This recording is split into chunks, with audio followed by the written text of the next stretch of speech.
Hello friends, ये मेरा गुड़हल का पौधा है जो मैं आपको ये दिखा रही हूँ। फ्रेंड्स, इसकी जो लंबाई है वो काफ़ी हो गई थी, इसलिए मैंने इस पौधे की कटिंग कर दी थी और अभी ये पौधा इस तरह से हो गया है।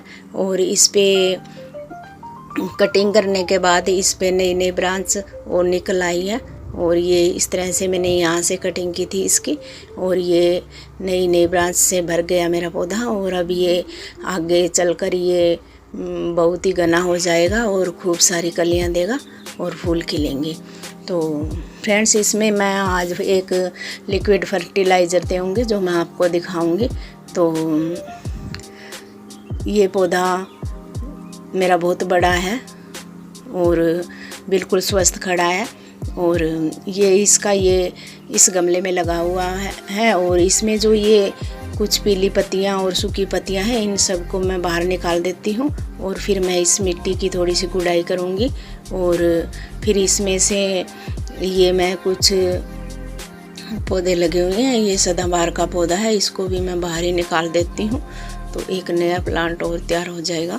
तो इसको मैंने बाहर निकाल दिया। और ये सदाबहार का सफ़ेद फूल देता है ये पौधा।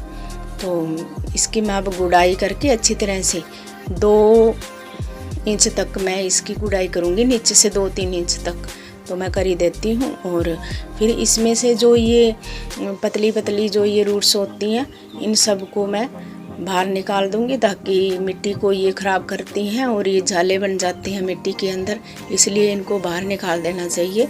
हर गमले की हमें इस तरह से गुड़ाई करके, और चाहे कोई सा ही पौधा हो, तो ये रूट्स जो होती हैं पतली पतली, इनको सबको बाहर निकाल देना चाहिए, ये मिट्टी ख़राब करती हैं। तो इस तरह से मैंने इसको सबको बाहर निकाल दिया।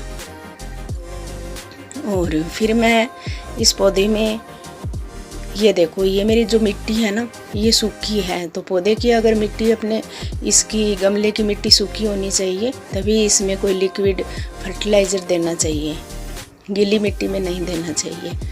तो अब ये जो है इसको मैं कट करूँगी, क्योंकि ये जो जड़ के पास से निकला हुआ है, ये टहनी हमें नहीं रखनी चाहिए। ये मेरा फर्टिलाइज़र वो सरसों खली का है फ्रेंड्स, इसको मैंने 3-4 दिन तक भिगोए रखा था। और अब इस पानी को मैं इस पौधे में डालूँगी और पौधे के चारों तरफ मैं इस पानी को डाल दूँगी अच्छी तरह से। और ये पानी देने के बाद फिर 20 दिन तक कोई भी फर्टिलाइज़र इस पौधे में नहीं देना चाहिए, और 20 दिन का अंतराल ज़रूर होना चाहिए, इससे पहले कोई भी खाद ना दे। और जो ये इस पौधे में जो पत्तियां हैं वो बड़ी सुंदर हैं, कोई और जैसे कटी हुई पत्तियां नहीं हैं और पीली भी कोई पत्तियां नहीं हैं, क्योंकि मैं इस पे NPK का छिड़काव कर देती हूँ, जो ये मैं आपको दिखा रही हूँ।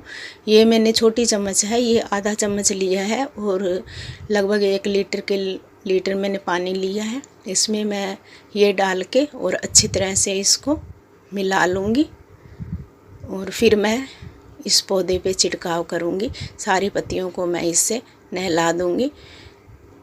तो फ्रेंड्स, आपको मेरी वीडियो कैसी लगी लाइक कीजिएगा और मेरे चैनल को सब्सक्राइब ज़रूर कीजिएगा।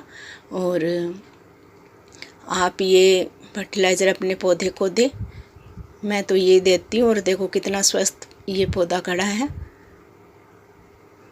और आप भी ये पौधा लगाएं।